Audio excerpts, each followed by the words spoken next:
How can I help but see what is in front of my eyes? 2 and 2 are 4. Sometimes, Winston. Sometimes they are 5. Sometimes they are 3. Sometimes they are all of them at once. You must try harder. It is not easy to become sane. Hi everyone, I'm Maria McLachlan, and before I begin this video, I thought those of you who take an interest in my RSPCA volunteer work would be pleased to know that the pregnant queen they landed on me and who subsequently delivered 7 kittens all found lovely forever homes in pairs, including Mum with one of her kittens, and no sooner had I got rid of them than I was landed with 4 very feral kittens that I can't get close to. Oops, there they are.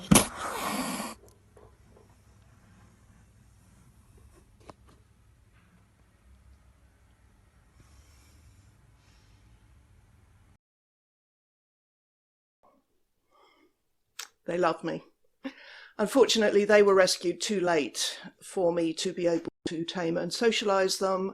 Once they're over 10 weeks, they've pretty much had it, basically. But I'll be able to keep them safe until they're old enough to be neutered, and then they'll be adopted as working cats on a farm or small holding. Okay, today is Coming Out as Gender Critical Day, or the other way around, Gender Critical Coming Out Day, and I'm wearing my new Team Turf hoodie, which you can't see. Hold on. There you go.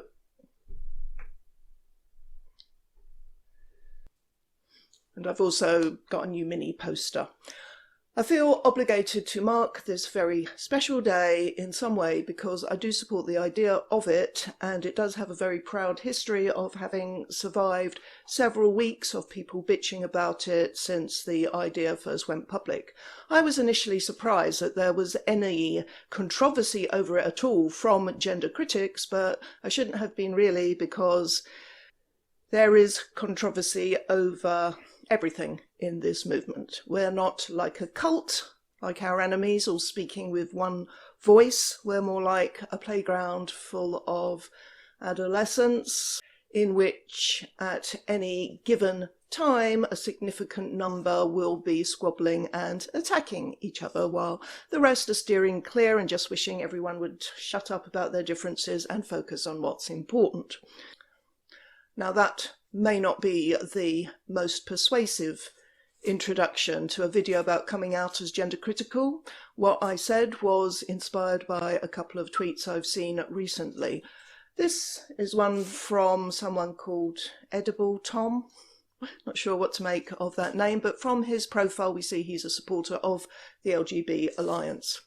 I no longer wish to be referred to as gender critical, though my views remained the same. I never signed up for a homogenous group where failure to adhere to every rule puts you at risk of being outcast. It's starting to resemble the cult-like behaviour of LGBT blah blah blah. I can empathise with those sentiments expressed here, but I think Tom is attaching too much importance to a label. It's not about the label. You don't have to call yourself gender critical if you don't like it. I see that Tom is saying he doesn't want to be referred to as gender critical, but that's a bit like saying you don't want to be referred to by the correct pronouns, or like Kelly J, aka Posey Parker, saying she doesn't call herself a feminist when she's one of the most effective feminists I know. But then again, I go by the traditional definition of feminism as being about female liberation and not brown-nosing men with fetishes.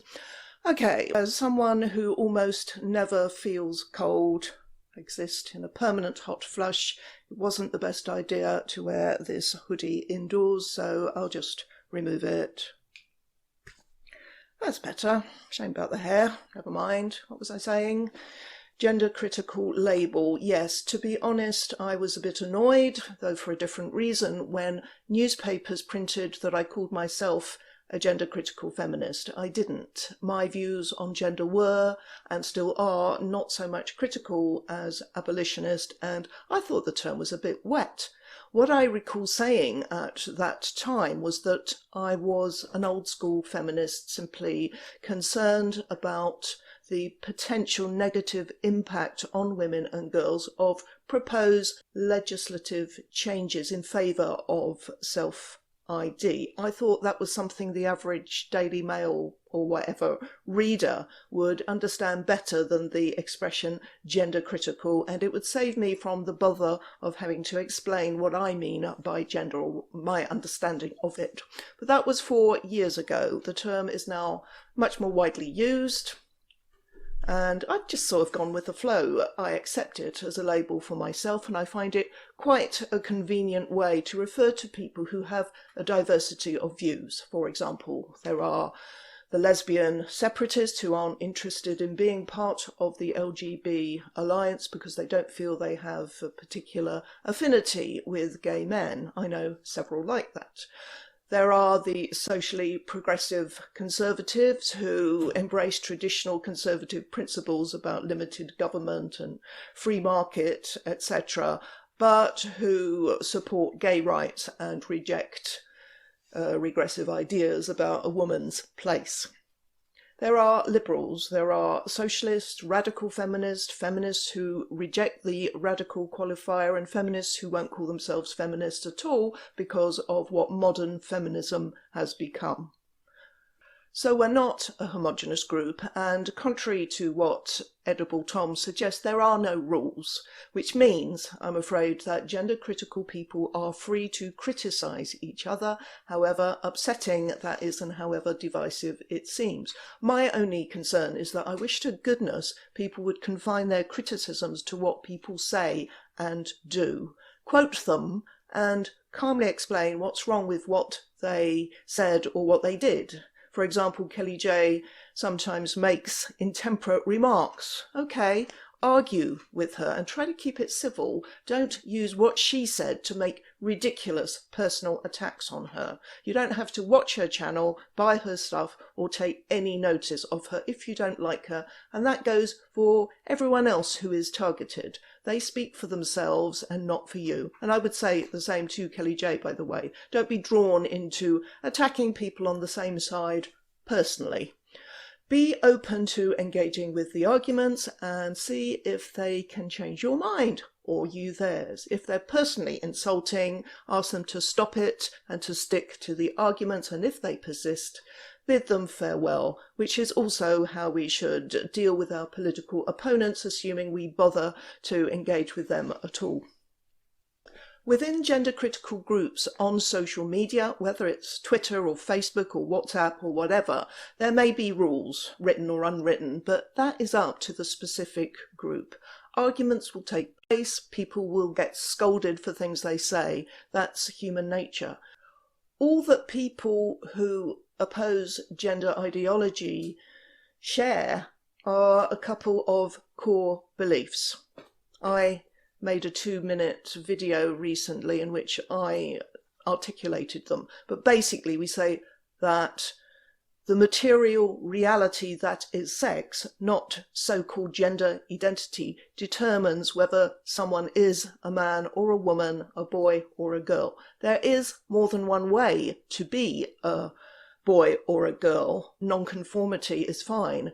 The only qualification for being a boy is to be born male, and to be a girl you must be born female. To pretend otherwise, as is widely happening, is having serious and harmful repercussions. By the way, there was a comment left below that video. I think it's a political mistake to depict recognition of rudimentary biology as a belief. The other side also has beliefs. I actually don't understand the rest of this comment about the most likely scenario, but to address this first bit, in a video I made about Maya Forstadter's legal victory, I said this. It is, of course, incredibly annoying that acceptance of a simple truth and the knowledge that the truth is important and why it's important is described as a belief. Believing that male people can't be women is like saying, I believe the sun is at the centre of the solar system. But you're wrong, bigot. Educate yourself. Learn some science. That is exactly the kind of stupidity we have to deal with from the cultists. Of course, back in the 1600s, you probably wouldn't have been accused of heresy for saying that people can't change sex. In fact, they'd probably have pissed themselves laughing at you if you said they could, and then burnt you as a witch. You can believe that gender identity trumps biological sex and have that treated as a philosophical belief protected by law. Fair enough. You shouldn't suffer discrimination for having idiotic beliefs. But it seems ridiculous that Maya has had to fight so hard and go through so much because she disagrees with that idiotic belief, because she believes that gender identity doesn't trump biological sex. That is what it boiled down to. Maya publicly expressed her disagreement with an idiotic belief, and she expressed legitimate concern shared by so many of us about proposed changes to law that are based on that idiotic belief. And she lost her job. She lost her case at an employment tribunal. Until Maya won her case on appeal, we were in a situation here in the UK where somebody could be fired from their job for expressing their recognition of rudimentary biology. That is how Orwellian we had become, and that's why I started with that quote from Orwell. Expressing views that are based on absolute nonsense has become normalised. Jeremy Corbyn, when he was Labour leader, said in a TV interview that trans women are women. Theresa May, as Prime Minister, said the same thing. Current Labour leader Keir Starmer said on TV that it's wrong to say that only a woman has a cervix, and the original tribunal judge in Maya's case said her absolutist view of sex wasn't worthy of respect in a democratic society, and neither is the belief that 2 + 2 = 4, as that judge or any of those politicians or countless celebrities and other influencers might have said. We are living on planet crazy, and one of the best things to happen for sanity and reason and humanity in recent years is that, thanks to Maya and her legal team, we cannot now, in most of the UK, I'm not sure about Northern Ireland, we cannot now be sacked for expressing a recognition of rudimentary biology. And that's important for anyone who would like to come out as gender critical or whatever you want to call it, but fear it will cost you your job. So I disagree that it's a political mistake. I might have argued that myself had I come to this struggle 5 or 10 years earlier, but we're in a different era now. Gender ideology has crept up and taken over while many of us were asleep. So rather than refuse to call our recognition of material reality beliefs, which might have the effect of closing down debate, I think a better strategy is to say, this is what I believe, and this is why, and to be absolutely clear on why your arguments are sound and why the counter-arguments are rubbish. And that is what this channel and my website at peaktrans.org are all about. Now, I've seen some negativity on Twitter today about this idea. It shouldn't be necessary to state the obvious, but it is, of course, entirely up to you whether and where and how and to whom you come out. You certainly don't have to come out in the shark-infested waters of social media if the idea doesn't appeal, and if you do come out on somewhere like Twitter, you don't have to reveal your identity. The personal cost to me of joining this fight has been enormous. I have lost some friends altogether, and it has severely damaged my relationships with other loved ones. I have probably cried more in the past 5 years than in the previous several decades, but this is something I just have to do, not for me, but for every woman and for my granddaughter and every other child of her generation. When I first hit peak trans in March of 2017, I was nervous about raising my head above the parapet on Twitter, but when I did, it felt fantastic. And what made me feel that way was the support and congratulations I got from other gender critics online. In the fullness of time, I replaced the friends of both sexes that I lost with much more rewarding relationships with people of both sexes. Looking back, the only thing I would change is that I would have got involved and spoken up much earlier. Okay, that's really all I've got to say. If you are ready to come out as someone who defends the truth, there is a website with ideas to help you do so at gendercriticalcomingoutday.org. I'll link below, and I'll leave you with Maya Forstadter's Protected Belief. Thanks for watching. Bye.